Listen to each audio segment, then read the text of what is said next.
Oui, bonjour. Oui, donc Alain Loubersac, je suis chef de projet Eloqua dans l'équipe de Marwan El-Mekawi chez ALD France. Marwan El-Mekawi est le responsable du pôle études, marketing études. Voilà. Oui. Euh, Jules, ton tour. Monsieur Donnet. Bonjour à tous, donc Jules Donnet, je m'occupe de toute la partie marketing communication chez Sensio Labs, le créateur de Symfony, qui est un framework de développement open source. Parfait, merci. Ensuite, Solène, Madame Caro. Oui, bonjour. Donc Solène Caro, je suis en charge de toutes les campagnes, on va dire, de marketing automation sous Eloqua pour la société donc Reed Midem. On est organisateur on va dire de salon professionnel. Et aujourd'hui, j'ai demandé à mon collègue Kwan Nguyen de se joindre à nous. Il Parfait. est coordinateur de campagne, donc il s'occupe à la fois de certains salons, mais aussi beaucoup de tout ce qui est intégration des données. Il fait le lien avec toutes les plateformes aussi externes qu'on peut utiliser avec Eloqua, mais je vais lui laisser la parole pour qu'il puisse se présenter lui-même. Parfait. Bonjour tout le monde, je suis Kwan Nguyen, campagne coordinateur dans l'équipe de Solène, et donc du coup, je suis, on peut titrer Eloqua spécialiste dans l'équipe. D'accord, merci. Parfait, bon, on est content de vous avoir. Ensuite, Madame Ravu, Alexandra. Oui, bonjour, Alexandra Ravu. Je suis responsable de l'équipe Demand Generation chez Alcatel Lucent Enterprise, donc en charge de toutes les activités outbound en utilisant notre outil de marketing automation Eloqua, et ce depuis 8-10 ans. Ah, parfait. Et puis, il nous reste Sophie, Madame Duche. Duché. Oui, Duché, pardon. C'est pas grave. L'erreur est fréquente. Oui, donc moi je travaille en tant que responsable marketing au niveau opérationnel pour la société OSIM, où on intervient au niveau des laboratoires de recherche, réactifs et équipements. Et donc moi je suis en charge de la coordination, mise en place des campagnes et toute la gestion de la plateforme Eloqua. Avec l'équipe également du service technique qui intervient pour amener l'ensemble du contenu au niveau de cette plateforme et d'autres personnes ponctuellement. Voilà. Et on l'utilise depuis octobre 2018. Et on a également une autre Solène, Madame Del Perrou. Oui, bonjour. Donc, moi, je travaille chez Thales et je suis en charge de l'application Eloqua pour tout ce qui est communication et marketing externe. Donc, en charge du déploiement, de la formation et du support aux campagnes pour l'ensemble du groupe. Utilisateur Eloqua, Patrice. Et on peut se voir une demi-heure dans la journée s'il y a des urgences. Parce que je serai en vacances la semaine prochaine. Donc, si j'ai annulé, parce que le club utilisateur, c'est... Voilà, j'ai désactivé le micro de Madame Duché. Merci. Donc, je ne sais pas si vous aviez terminé, Madame Del Perrou, de vous présenter, du coup. Oui, c'est bon. Oui, ok. Merci beaucoup. Bon, moi, je suis désolée, j'appelle tout le monde par son prénom, hein, donc c'est beaucoup plus simple pour moi. J'espère que je vais avec ces personnes. Donc, il nous reste Camille. Merci, Yamna. Donc, de mon côté, Camille Lagrange, je travaille chez Oracle et je suis avant-vente et je m'occupe de toute l'offre B2B sur la partie Europe. Et je suis notamment responsable de la solution Eloqua sur l'Europe. Parfait. Et pour ma part, donc je m'appelle Yamna Mraoui, je suis responsable du programme Customer Experience pour le groupe ALD Automotive. Mais là, je suis dans le cadre de cette communauté, donc je pilote la communauté, puis j'ai le plaisir de vous retrouver régulièrement tous ensemble. Voilà. Donc pour aujourd'hui, c'est une session un tout petit peu plus courte que les autres, puisqu'on l'a rajoutée en mode additionnel, puisque la dernière fois, on n'avait pas eu le temps de couvrir ce sujet. Donc l'agenda est assez succinct. Je vais d'abord vous présenter, je vais faire un petit focus sur les thématiques qu'on a choisies suite au questionnaire de satisfaction de la réunion de lancement que Sabine avait envoyé. Donc le questionnaire avait été envoyé en février et parmi les questions questions, on avait celle des thématiques qu'on souhaitait voir abordées lors de nos prochains webinaires. Donc, c'est ce qu'on va voir là tout de suite.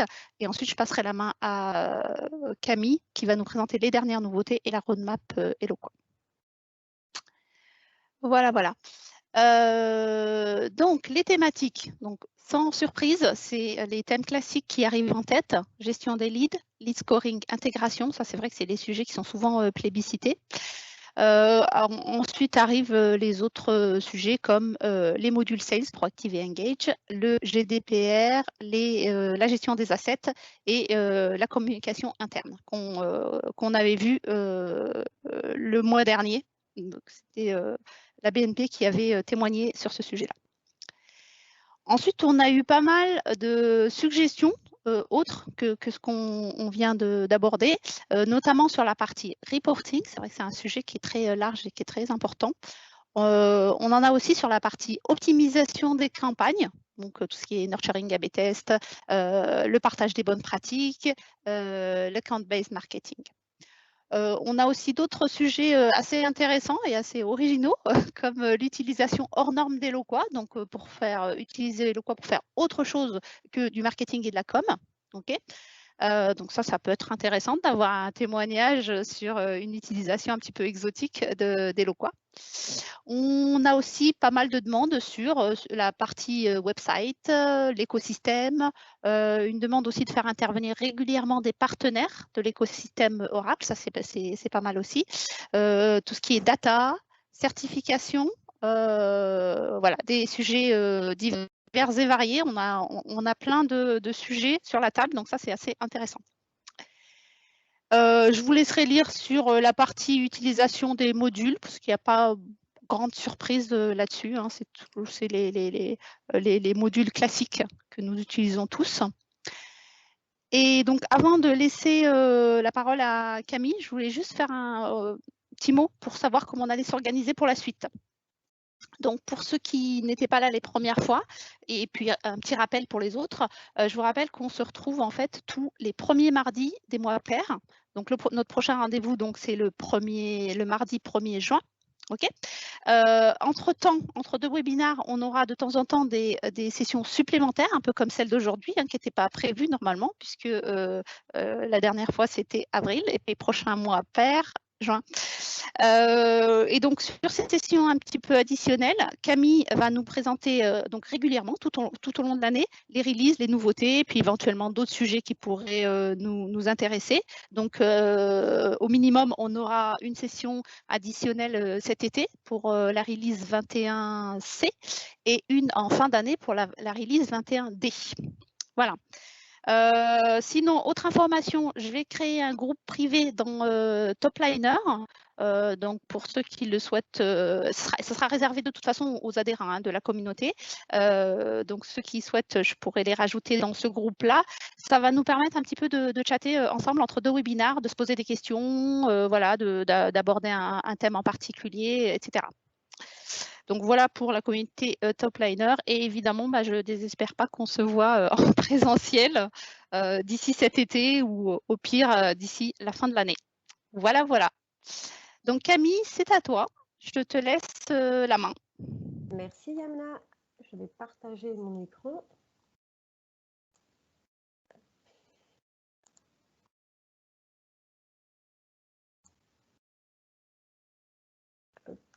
Est-ce que vous voyez tous mon écran? Oui, oui, parfait. Super.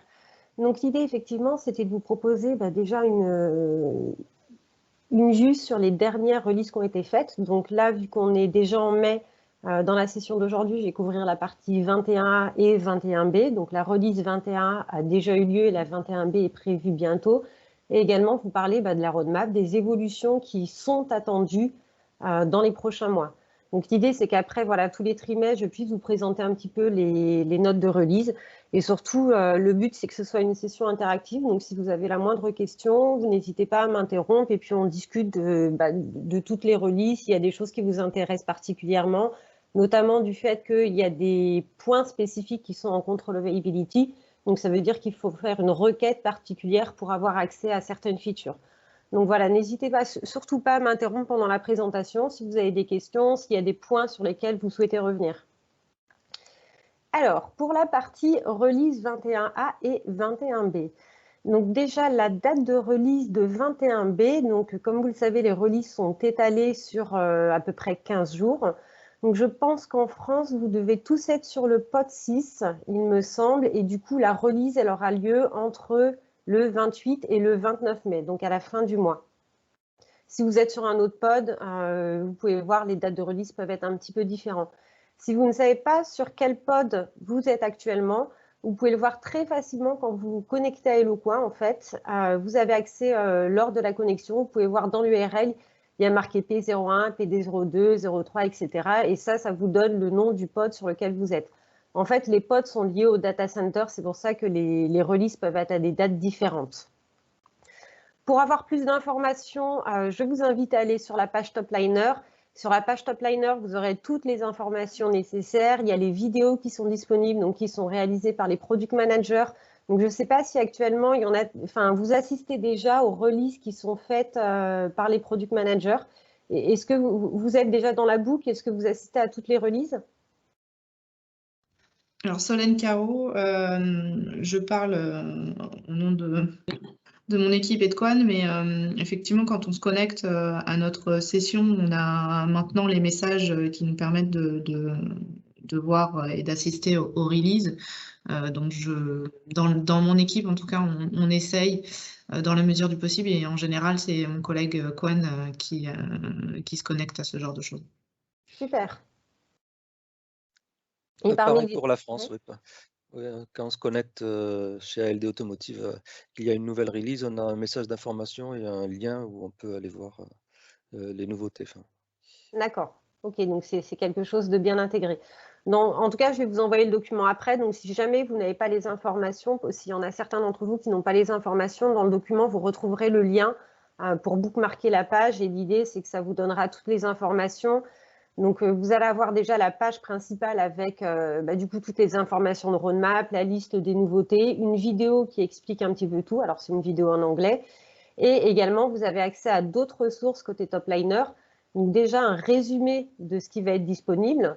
Donc, ça, c'est disponible quelques semaines avant la release. Donc, là, il y a déjà celui de la 21B. Le jour de la release, en général, on met donc la release note, donc là qui contient l'ensemble des features qui ont été livrées de manière très détaillée. En général, il y a des liens vers le Help Center si nécessaire. Donc, quand c'est des nouvelles fonctionnalités, en général, on met un lien vers la rubrique d'aide. Et également, il y a une page qui est très intéressante, c'est si jamais il y a des bugs qui sont détectés, vous pouvez trouver les informations dessus. Dernière page que je vous invite du coup à bookmarker parce qu'elle est vraiment très utile. Il y a une page spécifique pour ce qu'on appelle un petit peu les releases critiques. Donc, quand il y a des gros changements qui sont faits sur certaines fonctionnalités. Typiquement, de mon côté, j'ai eu le problème c'était il y a 1 mois et demi. Donc, on a changé la manière dont les Sales Tools fonctionnent. Et pour qu'ils soient disponibles dans Salesforce, il faut whitelister l'IP, le nom de domaine.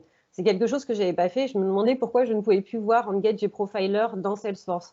Donc, du coup, si vous arrive quelque chose dans ce genre, si du jour au lendemain, il y a quelque chose qui ne marche plus dans la plateforme, je vous invite à regarder cette page. En général, des fois, on voit des choses qu'on a pu manquer parce que peut-être qu'on n'a pas eu le temps d'aller regarder la dernière roadmap. Et en général, ici, il y a des informations assez utiles. Donc là, récemment, ce qui a changé, c'était l'intégration avec la connexion pour s'interfacer avec Microsoft Dynamics.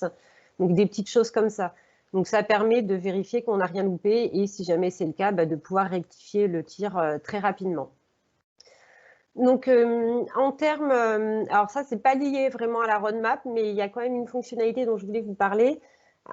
C'est qu'il y a un de nos produits qui arrive en fin de vie qui s'appelle Content Marketing. Alors, je ne pense pas que vous utilisiez Content Marketing en tant que solution. Par contre, il y a une fonctionnalité que vous utilisez peut-être aujourd'hui, c'est le calendrier marketing. Ce calendrier marketing qui était disponible dans Eloqua, il appartenait à Content Marketing. Donc, vu que le produit va être retiré du marché, ce calendrier ne sera plus disponible. Et du coup, je voulais voir avec vous, est-ce qu'il y en a aujourd'hui qui utilisent ce calendrier marketing?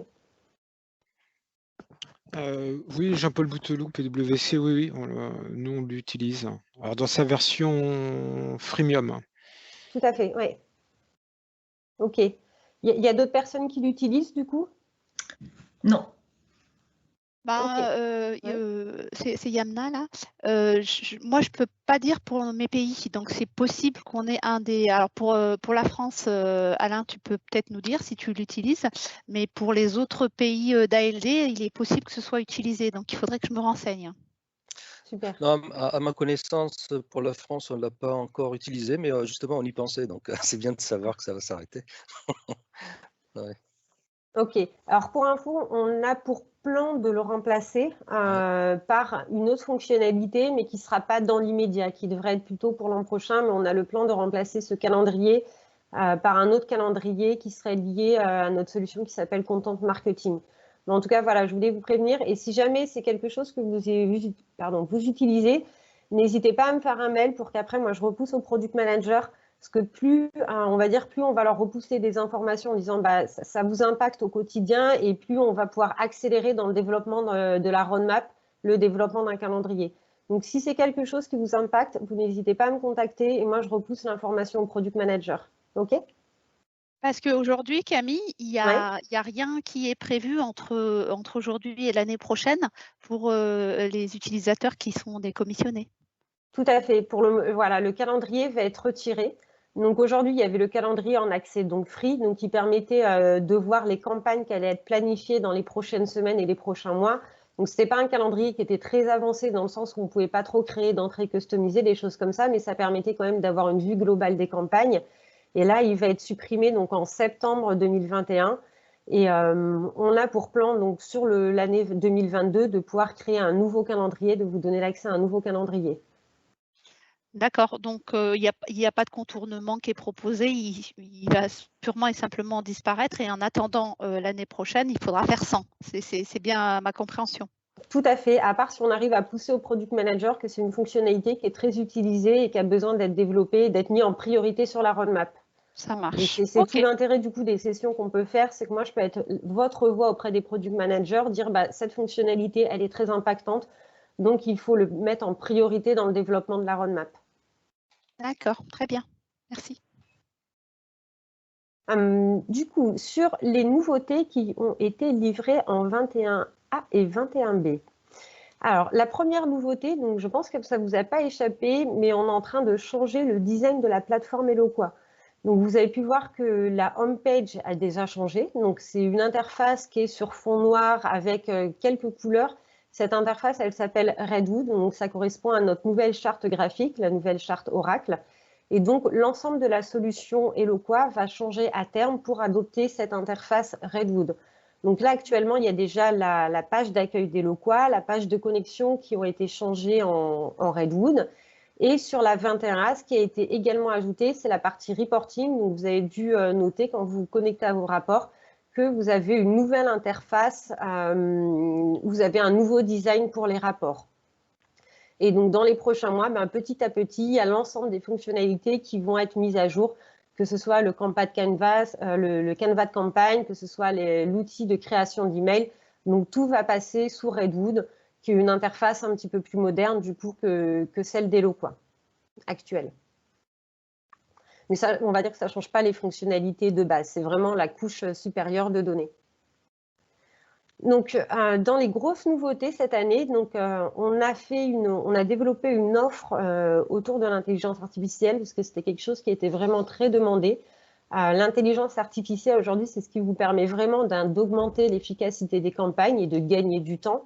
Et donc, je crois que c'était en août dernier, on a sorti une offre d'intelligence qui, à date, comprend 4 fonctionnalités différentes. Donc, je vais décrire très rapidement dans les slides suivantes. Mais en gros, on a une fonctionnalité, le Same Time Optimization, qui permet du coup d'envoyer un email au bon moment pour chaque personne en fonction de l'historique. En gros, ça veut dire que vous n'avez pas besoin de planifier une campagne, de dire ma campagne, je vais l'envoyer à 9 h du matin le mercredi parce que je pense que c'est l'heure à laquelle ça fonctionne le mieux. En fait, Eloqua va envoyer pour vous l'email au bon moment. Donc, ça veut dire qu'il y a certains de vos contacts qui vont recevoir un email donc à 9 h du matin, et d'autres contacts qui vont recevoir un email plutôt à 18 h. Ça permet d'améliorer énormément le taux d'ouverture. La deuxième fonctionnalité qui a été mise dans cette offre d'intelligence, c'est le Subject Line Optimization. Et ça, ce que ça fait, c'est qu'en amont de l'envoi d'un email, ça va permettre de prédire si la ligne d'objet que vous avez renseignée, elle va performer ou non. Je vous expliquerai un petit peu plus dans les slides suivantes comment ça fonctionne. La troisième fonctionnalité, c'est de l'analyse de la fatigue. En fait, ça va analyser, du coup, basé sur de l'intelligence, comment chaque contact est engagé par rapport à vos communications. Parce qu'aujourd'hui, vous avez des contacts qui sont peut-être sous-engagés, des contacts qui sont surengagés, c'est-à-dire qu'ils sont saturés. Et le risque quand on envoie trop d'emails à une personne qui est saturée, c'est qu'elle se désabonne des communications marketing. Donc, grâce à la fatigue analysis, vous pouvez mieux identifier les contacts qui sont sursaturés et soit les contacter sur un autre canal, par exemple par SMS ou sur LinkedIn, soit éviter de leur envoyer des emails pendant un certain temps. Donc, ça permet d'améliorer énormément le taux d'ouverture. Et enfin, on a une fonctionnalité d'Account Intelligence. Donc, en fait, ça donne un score global de compte, ce qui permet de mesurer si un compte est engagé ou non avec vos communications. Donc là, on va au-delà de la notion de lead, de la notion de client. On travaille vraiment au niveau du compte. Et ça, c'est particulièrement intéressant si vous êtes en train de réfléchir ou de mettre en place une stratégie d'account-based marketing. Donc, au niveau des fonctionnalités, la première, c'est le Subject Line Optimization qui a été lancé en août dernier. Donc, ce que ça fait, c'est qu'en amont de l'envoi d'un email, ça permet de prédire si la ligne d'objet, elle va performer ou non. Du coup, le gros intérêt, c'est que ça limite le besoin d'A/B test. Aujourd'hui, si vous faites de l'A/B test dans Eloqua au niveau des emails, en comparant 2 emails pour voir quelle est la ligne d'objet qui performe le mieux, là, l'intérêt, c'est que du coup, vous avez moins besoin de faire d'A/B test. Vous pouvez utiliser cette fonctionnalité pour automatiquement détecter si la ligne d'objet performe ou non. Donc, on va dire que c'est un gros gain de temps pour vous. Et également, ça permet d'améliorer le taux d'ouverture. On a des clients qui l'utilisent, qui notent plus 5% d'amélioration sur le taux d'ouverture des emails grâce à cette fonctionnalité. Également, la bonne nouvelle, c'est que c'est complètement agnostique en termes de langage. C'est-à-dire que si vous avez, par exemple, si vous travaillez sur du multi-pays, ça marchera aussi bien en français qu'en anglais, qu'en allemand, n'importe quel type de langage. En fait, le moteur d'intelligence analyse les combinaisons de mots, donc il s'en fiche que ce soit en français ou en anglais, etc. Donc ça, c'est la première fonctionnalité, le Subject Line Optimization. La deuxième, c'est le Same Time Optimization. Donc, ça s'active au niveau du canevas de campagne. Quand vous êtes dans la partie sur l'email, au niveau de la partie planification, vous pouvez choisir d'activer le Same Time Optimization. Et ce que ça va faire, c'est que du coup, ça va envoyer l'email au bon moment pour chaque personne, basé sur leur historique. Donc, en fait, ça va analyser si, pour chaque contact, à quelle heure, en général, ils ouvrent leurs emails. Et du coup, on va envoyer l'email à ce moment-là. Donc ça, c'est pareil, on a des très, très bons résultats. Aujourd'hui, nos clients qui utilisent le Same Time Optimization, ils ont jusqu'à plus 10% sur le taux d'ouverture de leurs emails. Donc, ce qui permet d'améliorer énormément l'engagement des communications. Sur la 21A, on a apporté une nouveauté sur le Same Time Optimization qui est de l'arbitration de campagne. Donc, en fait, ce que ça veut dire, c'est que, admettons que vous ayez 2 campagnes prévues, 2 campagnes d'email prévues. Il y en a une avec le Same Time Optimization. Pour une personne, on va dire que la bonne heure, ce serait le mardi à 10h. Mais si vous avez planifié une autre campagne le mardi à 10h sans le Same Time Optimization, du coup, automatiquement, l'heure d'envoi sera décalée à la 2e meilleure heure d'ouverture. Donc, l'outil analyse les 3 meilleures heures d'ouverture dans la semaine. Et donc, automatiquement, s'il y a une date qui est déjà prise, on va rebasculer à la prochaine date. Donc, ce qui permet du coup d'éviter qu'on envoie 2 emails en même temps, ce qui ne serait pas une bonne pratique du coup en termes de marketing pour vos clients. La troisième fonctionnalité, c'est l'analyse de la fatigue. Donc ça, ce que ça fait du coup, c'est que ça analyse vraiment pour chaque contact comment il est engagé par rapport aux communications. Donc, est-ce qu'il a trop d'emails, donc c'est-à-dire il est sursaturé? Est-ce qu'il commençait un petit peu, il est simplement saturé? Est-ce que c'est un contact qui est normal, donc on lui envoie le bon niveau d'email? Ou est-ce que c'est un contact qui est carrément sous-saturé et du coup, ce contact-là, on pourrait lui envoyer plus d'emails? Donc, l'intérêt d'utiliser de la fatigue analysis, c'est que vous allez pouvoir le mettre, c'est un champ qui est disponible au niveau du contact, donc avec une valeur. Et du coup, vous pouvez l'utiliser dans la segmentation. Donc, par exemple, une bonne pratique, c'est au niveau de la segmentation d'exclure automatiquement tous les contacts qui sont sursaturés. Donc ça permet d'améliorer le taux d'ouverture. Mais vu que c'est au niveau d'un champ de contact, vous pouvez également l'utiliser dans le canevas de campagne au niveau d'une decision step. Donc, par exemple, dire si le contact il est sursaturé, je vais le contacter sur LinkedIn ou par SMS plutôt que par email. Et vous pouvez l'utiliser aussi pour enrichir votre modèle de scoring. Donc, la nouveauté qu'on a mis en place dans la 21A, ce sont des dashboards pour cette analyse de la fatigue qui permettent de voir par rapport au niveau d'email qui ont été envoyés, quel est le taux d'ouverture pour chaque type de population. Et sur la 21B, donc on a amélioré les dashboards qui sont déjà disponibles et qui permettent de mieux voir comment le taux d'ouverture est impacté par rapport au niveau de fatigue de chaque client. Également, on a rajouté dans la 21B donc une petite fonctionnalité qui permet de voir quand est-ce que le modèle a été rafraîchi pour la dernière fois. Aujourd'hui, le modèle, c'est un modèle qui est rafraîchi toutes les 2 semaines basé sur 6 mois d'historique de data. Donc là, vous pouvez voir quand est-ce que le modèle a été rafraîchi pour la dernière fois. Dernière fonctionnalité, c'est le score de compte. Donc ce score de compte, il est basé sur toutes les activités type ouverture d'email, des clics, des soumissions de formulaires. Et du coup, ce que ça permet de faire, c'est de voir pour un compte au niveau global comment il est engagé. Donc il y a une note qui est distribuée de 0 à 100, donc 100 étant le niveau d'engagement maximum. Et l'intérêt, c'est que vous pouvez voir semaine après semaine si le score global du compte monte. Donc ça, c'est vraiment intéressant si vous êtes en train de mettre en place une stratégie d'account-based marketing. Parce que du coup, quand on fait de l'account-based marketing, on va chercher à targeter un compte au global et pas simplement un prospect particulier. Donc là, l'intérêt de ce type de fonctionnalité, c'est que ça permet de voir s'il y a plusieurs personnes du même compte qui sont venues sur votre site, qui ont ouvert vos emails, qui remplissent des formulaires, ce qui est un signe d'intérêt très fort pour les produits que vous proposez à vos clients. Et ce score de compte, il est également disponible donc, dans un champ de compte, ce qui fait que vous pouvez l'utiliser au niveau de la segmentation ou l'utiliser pour enrichir le scoring. Et là, dans la 21B, on va ajouter un nouveau rapport pour l'engagement des comptes. Donc, il y a déjà un dashboard complet qui est disponible et il y aura un nouveau rapport disponible. Donc, ça, c'est pour la partie AI. Donc, je voulais voir avec vous, est-ce que c'est déjà quelque chose que vous avez vu? Est-ce que c'est quelque chose qui pourrait vous intéresser dans le futur?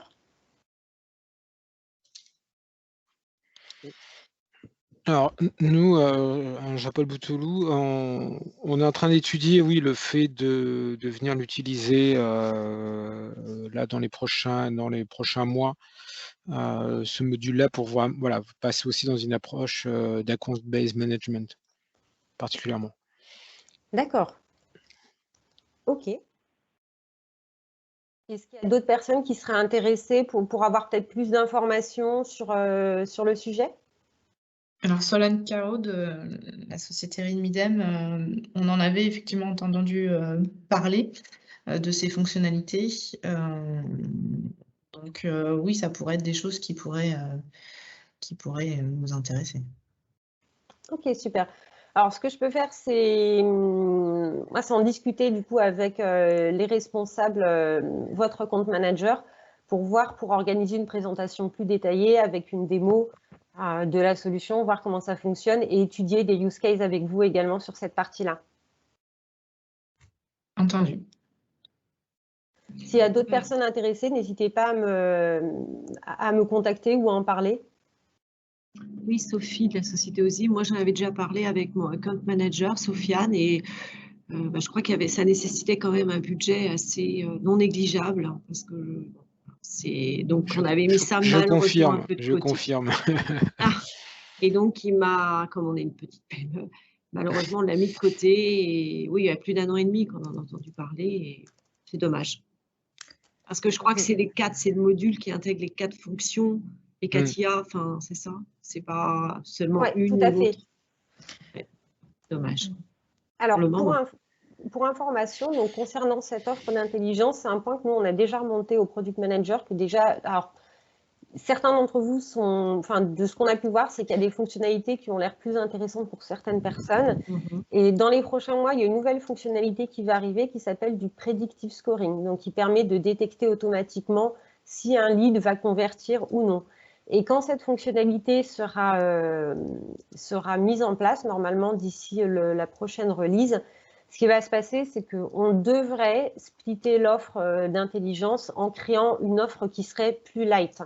Donc, il y aura une partie complète, il y aura toujours une partie complète, mais également, on devrait créer une offre plus light qui intégrerait peut-être une ou deux fonctionnalités et donc à un prix du coup qui serait aussi adapté par rapport du coup à vos besoins. Oui, alors même sentiment chez nous, Alcatel Lucent Enterprise, effectivement, on était intéressés et voilà, le budget correspondait pas du tout à nos attentes. Donc, pour le moment, c'est en stand-by. Mais c'est vrai que ce sont des fonctionnalités qui pourraient nous aider. Donc, c'est bien qu'on puisse avoir une version un petit peu plus light et éventuellement, voilà, qu'on puisse nous-mêmes choisir une, deux fonctionnalités sur lesquelles que nous aimerions bien implémenter. Ce serait vraiment l'idéal. Complètement. Complètement. Moi, ce que je vais pousser au product manager, parce que ce que j'avais cru comprendre, c'est qu'ils voulaient créer eux-mêmes le package light, c'est-à-dire dire, par exemple, le package light, c'est subject line optimization et send time optimization, mais voir avec eux si du coup, on ne pourrait pas faire quelque chose de plus flexible, dire, il y a deux, vous pouvez choisir au choix, peut-être deux fonctionnalités sur les 5. Et ouais, ok, je vais pousser ce point. Ok, merci Camille. Merci. Super. Ça, c'était pour la partie intelligence. Dans les autres nouveautés, alors j'avais un point assez détaillé sur l'intégration avec le CRM Salesforce. Alors l'idée, c'est que normalement, j'avais à peu près 20 slides parce que c'est quelque chose qu'on met à jour très très souvent, mais je me suis dit que j'allais simplifier parce que ça risquait d'être un petit peu long. Donc, en fait, si ça vous intéresse, je pense qu'on pourrait faire une session particulière un jour sur l'intégration avec Salesforce, si il y a beaucoup de personnes qui utilisent le CRM Salesforce. Pour la session d'aujourd'hui, donc je vais passer rapidement sur le sujet. Mais ce que j'aurais voulu voir aujourd'hui, c'est qui utilise l'intégration avec le CRM Salesforce et est-ce que ça vous intéresserait du coup de pouvoir avoir une session plus détaillée sur cette intégration avec le CRM? D'accord. Alors moi, je parle pour ALD, ça nous intéresserait fortement parce que c'est vrai que c'est un sujet qui nous est très, très, très cher. Et je peux comprendre qu'effectivement, il y ait des sociétés qui n'ont pas l'intégration avec Salesforce ou l'intégration avec un autre CRM. Donc effectivement, une session dédiée, pour moi, ce serait parfait. Est-ce que vous pouvez m'indiquer sur le chat les autres sociétés, celles qui sont intéressées par cette session dédiée, puis on essaie de l'organiser dans le courant du mois de juin? Oui, alors nous, PwC, on utilise l'intégration Salesforce. Ok.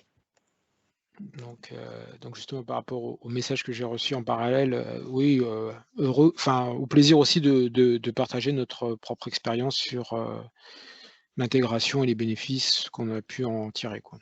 Super. Parfait.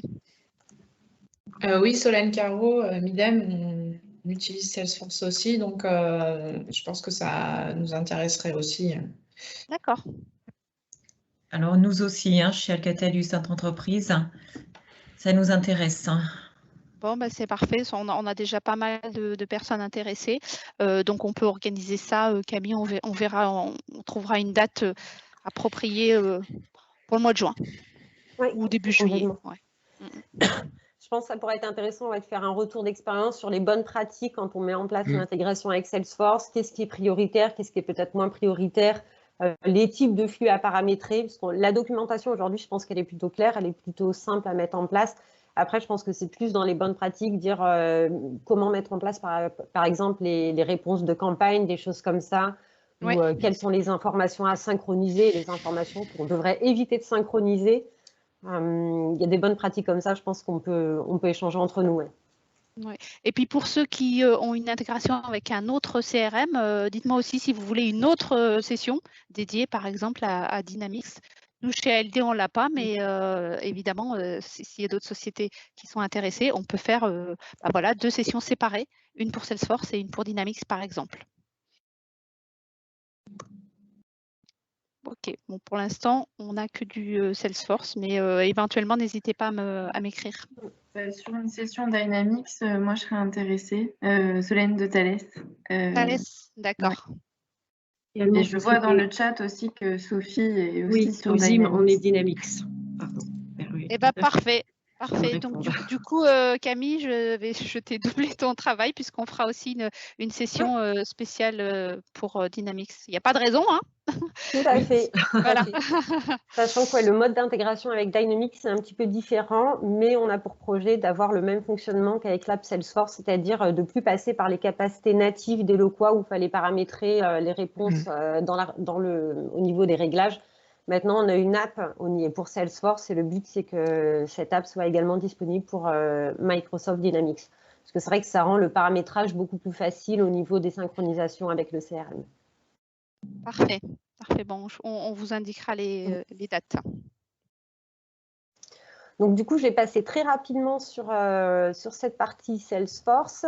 Et je voulais plutôt vous parler aujourd'hui des dernières nouveautés concernant les assets et la plateforme en général.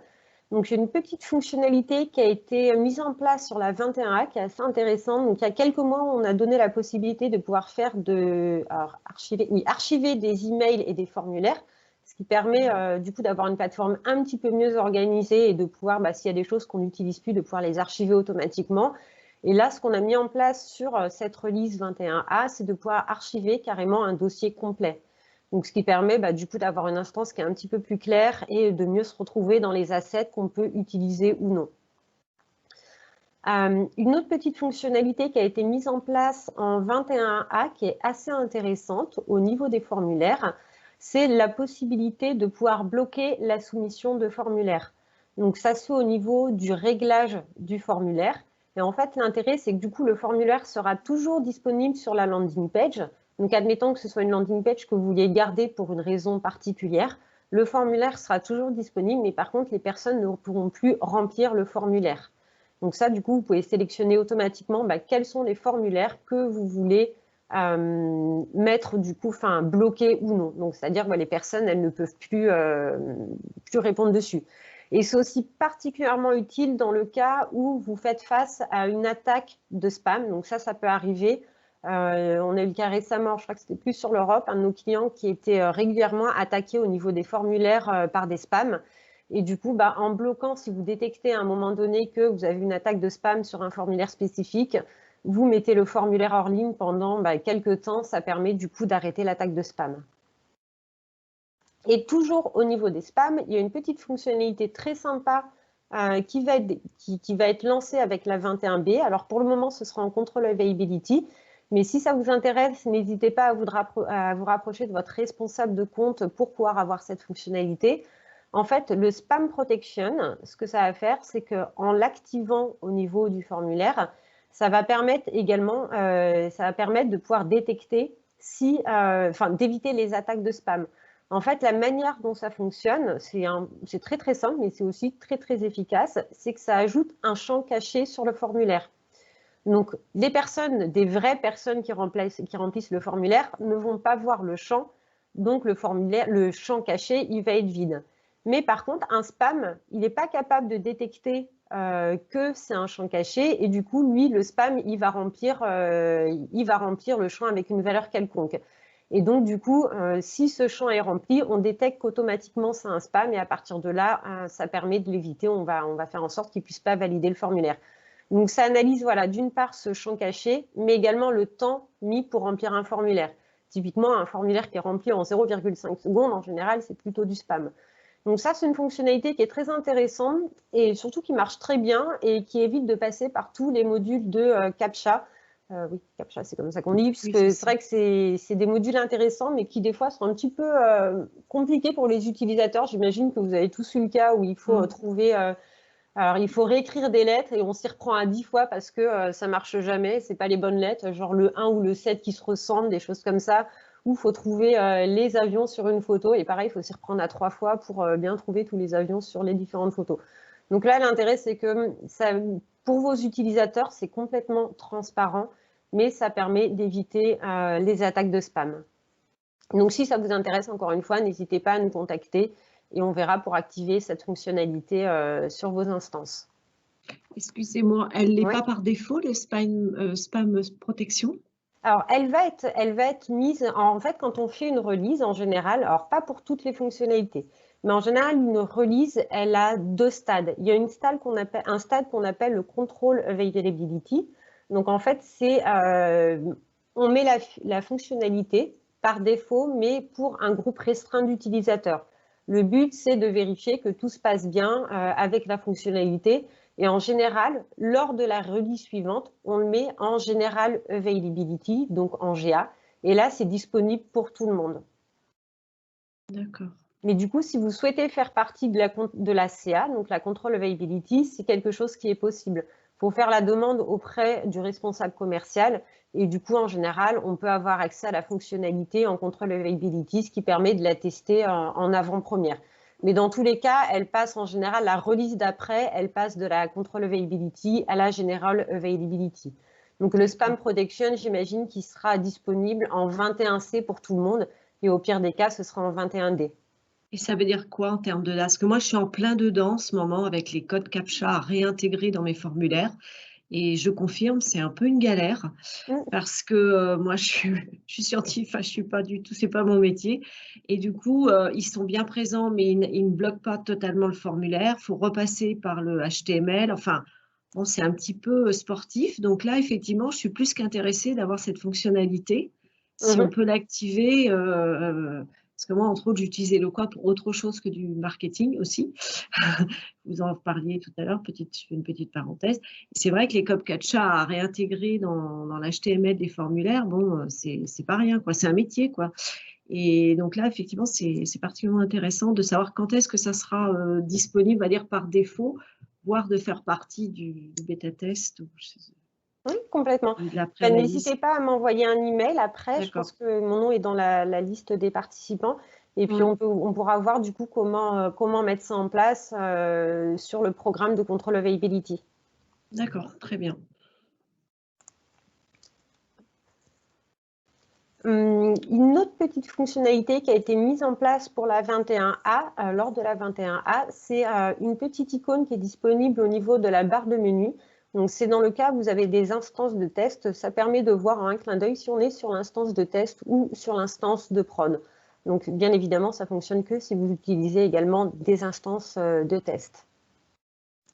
Et enfin, en 21B, il y a une fonctionnalité qui va être lancée qui est aussi, je trouve, assez intéressante, c'est qu'elle va permettre de voir automatiquement donc, quels sont les utilisateurs que vous avez mis, alors disable, la traduction, ce sera en pas bloqué, mais inactif, d'avoir la liste des utilisateurs inactifs. Parce que j'imagine, en tout cas sur mon instance, c'est la manière dont je fonctionne, dû, on va dire, aux dépendances dans les assets. Quand une personne va quitter la société, en général, on ne supprime pas son compte Eloqua, mais on le met en inactif pour ne pas perdre les assets. Et donc là, avec cette nouvelle fonctionnalité, ça permettra de voir pour chaque groupe d'utilisateurs quels sont les utilisateurs qui sont inactifs ou non.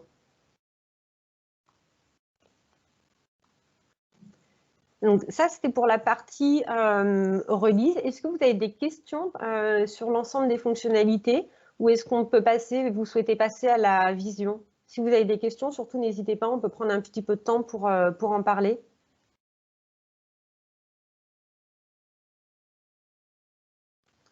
Non, très clair pour ma part. Ok, super. Ben, on va passer à la vision. Oui. Ok. On va passer à la vision pour 2021. Donc, la vision d'Eloqua, on est vraiment sur un... Comment dire? On a une plateforme qui est B2B, mais on se rend compte que maintenant, vos clients, ils ont les mêmes attentes qu'en B2B. Donc, ils ont les mêmes attentes en termes de personnalisation, en termes de temps réel. Ils veulent vraiment avoir la meilleure expérience possible. Donc, le but de la plateforme, c'est d'être capable de supporter ces nouveaux use cases, de traiter des clients B2B comme on traiterait un client B2C. Donc, c'est vraiment le sens de l'évolution d'Eloqua. Et donc, on va avoir plusieurs fonctionnalités dans ce genre. Alors, la première fonctionnalité qui, là, pour le coup, est vraiment pure B2B, c'est le lead scoring prédictif dont je vous parlais. Donc, la manière dont ça va fonctionner, en fait, c'est qu'on va être capable de détecter pour l'ensemble des leads de votre plateforme si ils vont convertir ou non.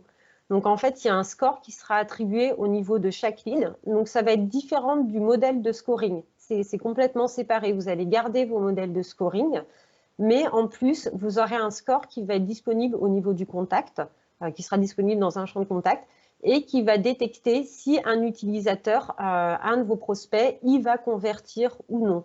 Donc, c'est basé, pareil, sur l'historique de votre plateforme.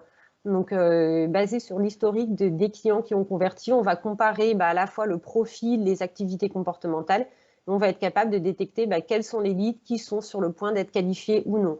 Donc, ce qui permet du coup de simplifier un petit peu les modèles de scoring. Vous pourrez toujours utiliser les modèles de scoring traditionnels, mais du coup, ce lead scoring prédictif permet également du coup, de pouvoir détecter automatiquement les leads qualifiés et de bien engager avec eux.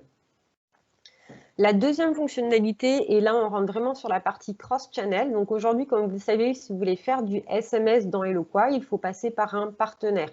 Donc on a plusieurs partenaires comme Ubiquiti, d'ailleurs maintenant le nom c'est Kailera, donc on a plusieurs partenaires de SMS. Et là, d'ici cet été, on devrait lancer, alors je dis d'ici cet été, c'est que on va dire plutôt d'ici la fin de l'année 2021, les SMS en tant que canal natif dans Eloqua vont être disponibles dans la plateforme. Donc, en fait, du coup, vous pourrez envoyer indifféremment des emails ou des SMS à vos clients. Et le gros intérêt, du coup, c'est que ce sera complètement intégré. Donc, pas la peine pour vous de devoir reconfigurer après des réimports par CDO, de mettre en place des flux API. Donc, tout ce sera automatisé. Également, pas besoin de passer par un autre prestataire. C'est-à-dire que c'est nous qui allons travailler avec les agrégateurs de SMS pour envoyer vos SMS. Donc, si c'est quelque chose qui vous intéresse, on pourra en parler dans les prochaines releases. Là, c'est plus pour vous informer de l'état du sujet. Mais en tout cas, si c'est quelque chose qui vous intéresse, si vous souhaitez être early adopter sur le sujet, n'hésitez pas à m'en parler. Et puis, du coup, comme ça, on pourra essayer de mettre ça en place. C'est Yamna, Camille. Nous, on serait très, très intéressés. On a eu par le passé une expérience qui s'est pas très bien déroulée au niveau du SMS. Bon, ça n'avait rien à voir avec le fournisseur qui était très bien, hein, mais en tout cas, ça n'a pas bien marché, mais c'est un sujet qui nous intéresse encore. Et donc, ouais, on aimerait bien être early adopter. Deux petites questions. La première, c'est est-ce que c'est uniquement pour la France ou c'est international? Au niveau des SMS? Oui.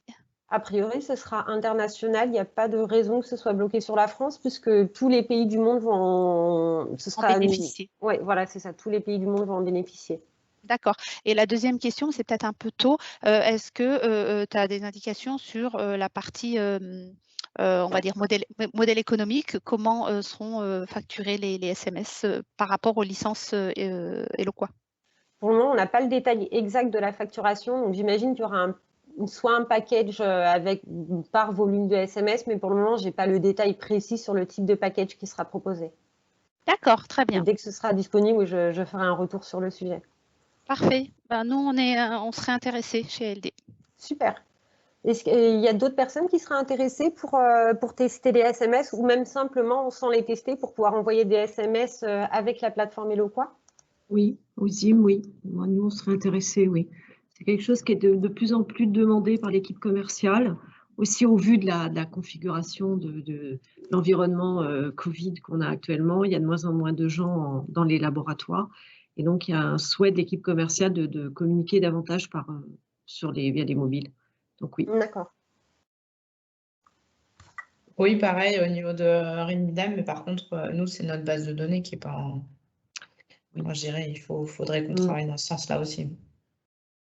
Oui, parce que les numéros de téléphone ne sont peut-être pas à jour pour le moment, c'est ça? Oui, c'est ça. D'accord. Okay. C'est aussi vrai pour nous, hein. J'avoue que oui, c'est pareil, on commence à collecter, mais il y a aussi le souci des données personnelles, parce que c'est soit un téléphone professionnel, et là, on passe sur un mobile souvent personnel. Donc, il y a aussi ce cadre-là à tenir compte. Complètement, oui. On va avoir à l'esprit, en tout cas.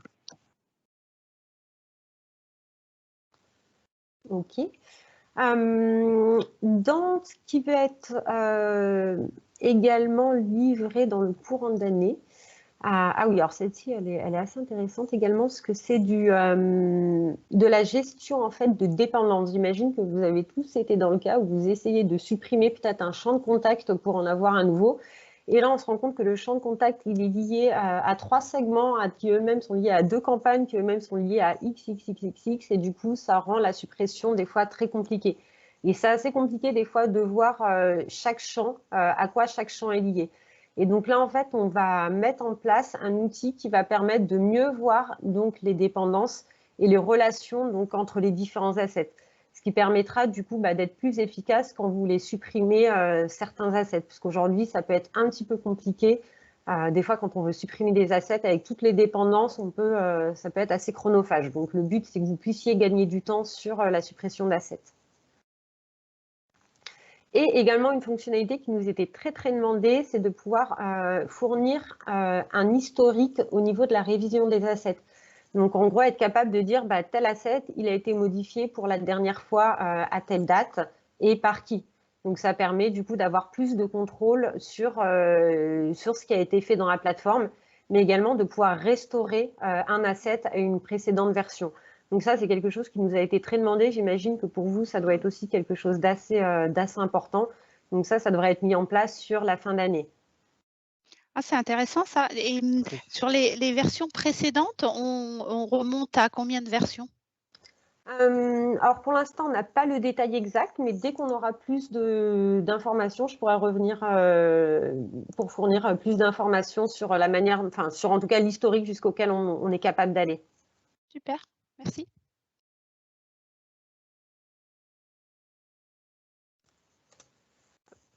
Et le dernier, alors un des derniers points, donc, alors ça on en a parlé depuis un petit moment, c'est un account profiler. Aujourd'hui, vous connaissez tous un profiler pour vos commerciaux, vont être capables de leur donner la vision 360 de leurs prospects.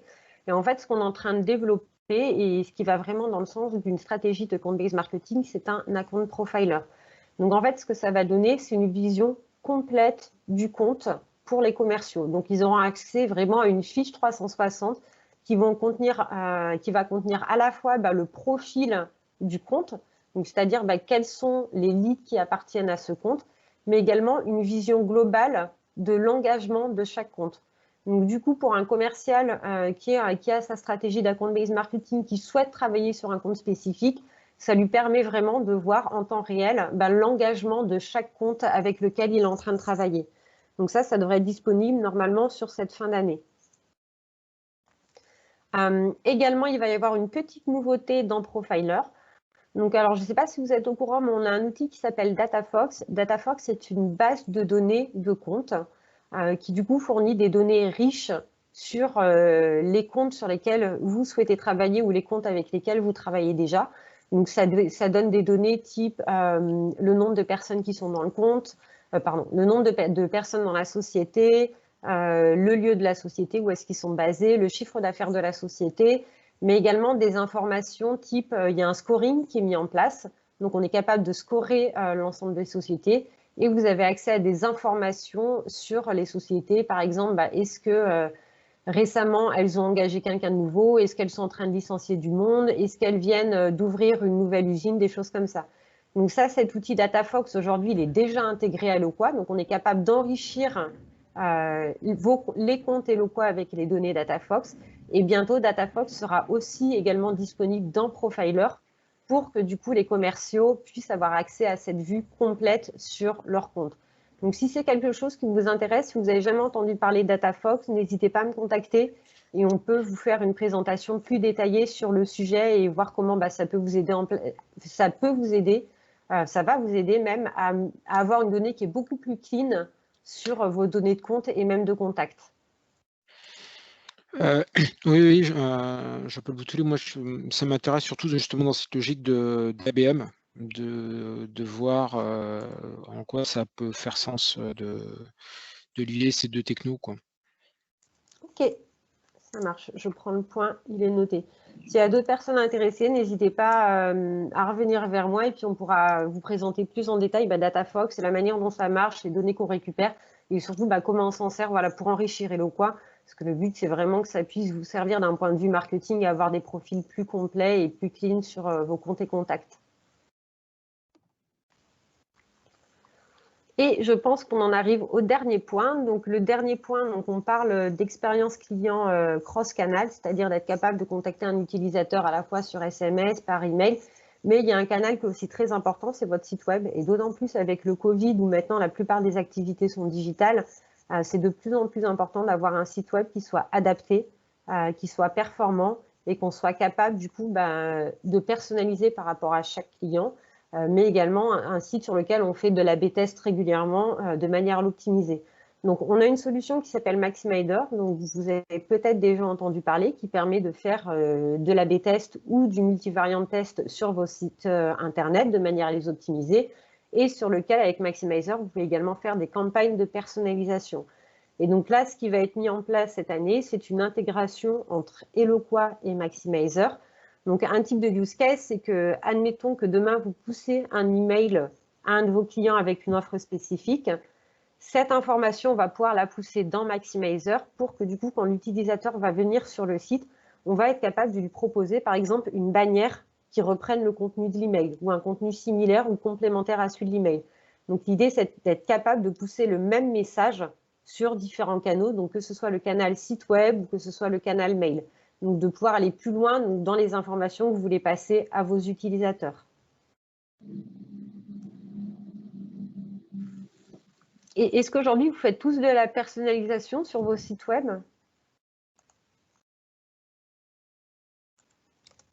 Pas du tout. C'est-à-dire sur nos sites web, plutôt dans les emails, c'est ça? Alors, plus vraiment au niveau du site web, de mettre en place des campagnes d'A/B testing, par exemple, pour optimiser votre site ou optimiser, par exemple, la page d'accueil. Regardez, la page d'accueil, si je change un petit peu le contenu, elle va convertir un petit peu mieux.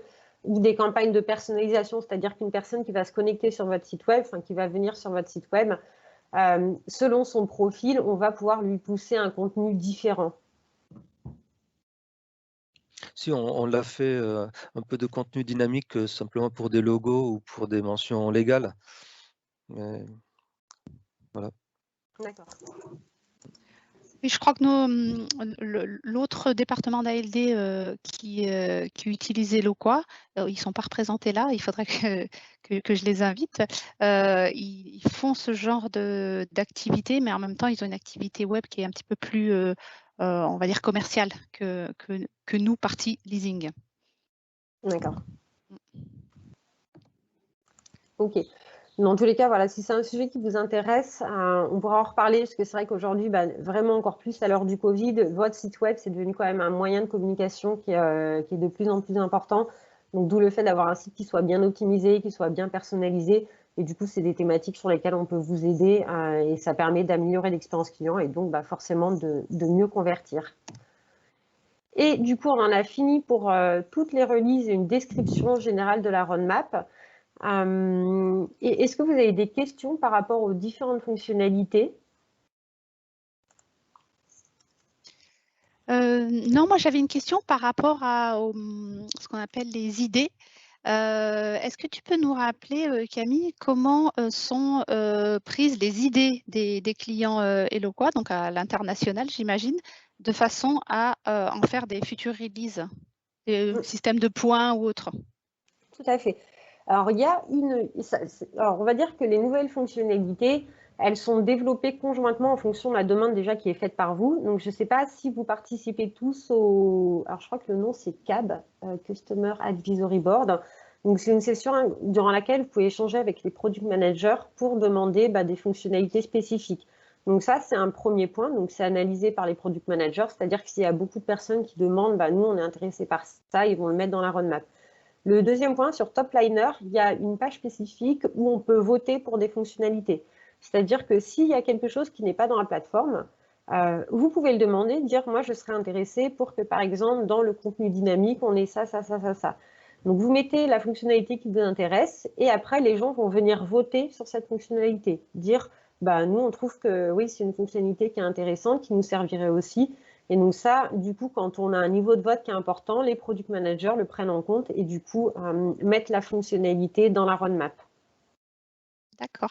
Et ce serait intéressant qu'on fasse une session spéciale dans le CAB pour la communauté. Ce serait une manière de nous exprimer directement. Alors, je pense que c'est anglophone, Camille, tu me confirmes? Oui, tout à fait. Ouais. Donc, effectivement, il y aurait cette partie-là, mais ce serait intéressant parce que le CAB, qui y participe? C'est du volontariat, c'est des invitations spéciales, comment ça se passe? C'est des invitations. Il me semble que normalement tout le monde est invité. Parce que nous, de notre côté, je sais que les responsables commerciaux proposent en général l'invitation à quasiment tout le monde, même tout le monde. Donc, si jamais ça n'a pas été le cas, n'hésitez pas à revenir vers nous. Parce que normalement, combien de fois dans l'année? Je serais tentée de dire 1 à 2 fois par an. 1 à 2 fois par an. Ouais. Et est-ce que vous avez déjà été tous invités à ce genre de session? Ah non. Non, ça ne dit rien. J'en ai non. Top Liner, je connais. Un Top Liner, on connaît, oui. Mais... Moi, j'ai une personne qui a été identifiée dans l'équipe, qui a plus un profil technique. Et donc, c'est elle qui, effectivement, participe, a été invitée régulièrement, tout à fait. Mais c'est une personne, pas tout le monde, oui. Ok. Bon, je vais voir dans quelle mesure on peut essayer d'organiser ça spécialement pour la communauté. Je trouve que c'est quand même intéressant de reconnaître qu'il y a une communauté et donc qui éventuellement a des demandes. Après, on verra comment on s'organise pour la langue. La langue, éventuellement, trouver quelqu'un dans l'équipe produit qui parle français. Pourquoi pas, ça peut arriver. Donc, ok, on va essayer d'organiser ça dans les mois qui arrivent. Je vais voir ça avec Olivia, Camille. D'accord, super. Et est-ce que vous, justement, dans les fonctions, est-ce que vous avez identifié tous par exemple, dans la roadmap, est-ce que vous avez identifié des points qui manqueraient, des points qui seraient importants pour votre business? Parce que l'idée, je pense que de cette communauté, c'est aussi qu'on discute entre nous, si vous voyez des éléments manquants que vous n'avez pas vus sur la roadmap, de dire, si vous êtes plusieurs à avoir le même point, qu'on puisse après nous le remonter du coup au product manager. Ça, je dirais que c'est des choses qu'on peut éventuellement rediscuter. On va essayer de faire des sessions aussi discussions ouvertes. Pour l'instant, c'est vrai que c'est surtout des témoignages, mais ce serait pas mal de revenir, comme la session de lancement, on avait fait une petite demi-heure où on était en mode discussion ouverte. Ce serait pas mal qu'on reparle de ça, de ce qui nous manquerait éventuellement, de ce vers quoi on voudrait aller. Ok. Donc, si on n'a pas d'autres questions, je pense qu'on peut clôturer pour aujourd'hui. Je suis désolée, j'ai un petit peu débordé du coup. Non, mais c'était très intéressant en tout cas. Donc, on se retrouve le mardi 1er juin. Voilà. Et puis, normalement, sur cette session du mardi 1er juin, on devrait, c'est l'objectif, je suis en train de recueillir j'ai fait un appel à témoignages, on devrait avoir 2 témoignages clients. Et si ce n'est pas le cas, on essaiera de compléter par une démo ou une intervention d'Oracle ou d'un partenaire, pourquoi pas, parce que c'était une des choses qui avait été demandée, intervention d'un partenaire de l'écosystème Oracle. Donc voilà, merci à tous. Merci à tous. Merci de nous retrouver, et puis on se retrouve le mois prochain.